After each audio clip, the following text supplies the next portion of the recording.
রাজনৈতিক দলেরা যে কথা বলছে যে তারা ছাড়া সমস্যার সমাধান করা সম্ভব না, তারা তাহলে 53 বছর সমস্যার সমাধান করে নাই কেন? Would you please answer?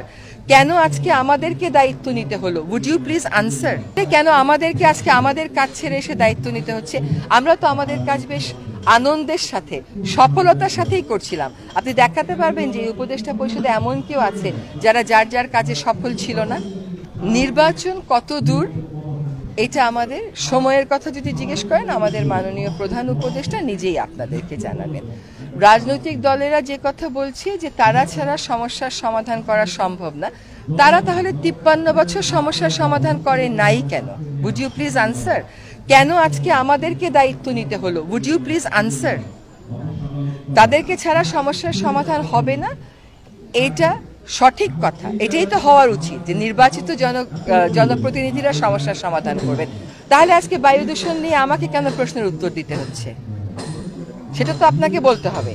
তাহলে শব্দ দূষণ নিয়ে গুলশান সোসাইটিকে কেন অনুষ্ঠানের আয়োজন করতে হচ্ছে এটা তো উত্তর দিতে হবে।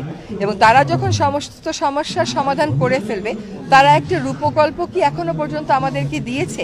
তারা যে আমাদের কাছ থেকে বলছে যে ম্যাপ দিতে হবে, এই করতে হবে, রোড ম্যাপ করতে হবে, তারা কি একটা রোড ম্যাপ দিয়ে দিয়েছে যে এই সমস্যাগুলোর তারা কি করে সমাধান করবে?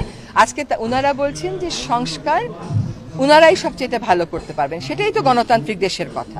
কিন্তু ওনারা করেননি কেন তাহলে 53 বছর? তাহলে কেন আমাদেরকে আজকে আমাদের কাজ ছেড়ে এসে দায়িত্ব নিতে হচ্ছে? আমরা তো আমাদের কাজ বেশ আনন্দের সাথে সফলতার সাথেই করছিলাম। আপনি দেখাতে পারবেন যে এই উপদেষ্টা পরিষদে এমন কেউ আছে যারা যার যার কাজে সফল ছিল না? তাহলে আমাদেরকে কেন এই দায়িত্বটা নিতে হলো?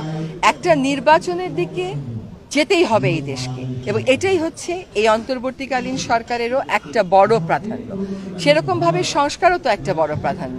সংস্কারের কথা তো আমরা বলিনি, জনগণের কাছ থেকেই তো উঠে এসেছে। আমাদেরকে বিচারও করতে হবে, সেটাও তো করতে হবে। এখন কারা নির্বাচিত, তারা ছাড়া যখনই অন্য কেউ ক্ষমতায় আসে বা দায়িত্বে আসে, তারা কেন দায়িত্বে আসলো এটারও তো একটা বিশ্লেষণের প্রয়োজন। কেন তাহলে যারা আজকে নির্বাচন চাচ্ছেন তারা বলছেন যে তত্ত্বাবধায়ক সরকার ব্যবস্থা ফিরিয়ে আনতে হবে? তারা যদি সত্যিকার অর্থেই গ্রহণযোগ্য নির্বাচন করতে পারেন, তাহলে তারা তো তত্ত্বাবধায়ক সরকারের দাবিটা তুলতেন না। তাহলে কেন তারা বলতেছেন তত্ত্বাবধায়ক সরকারের সংশোধনীটা বাতিল করে দেওয়াটা ভুল ছিল?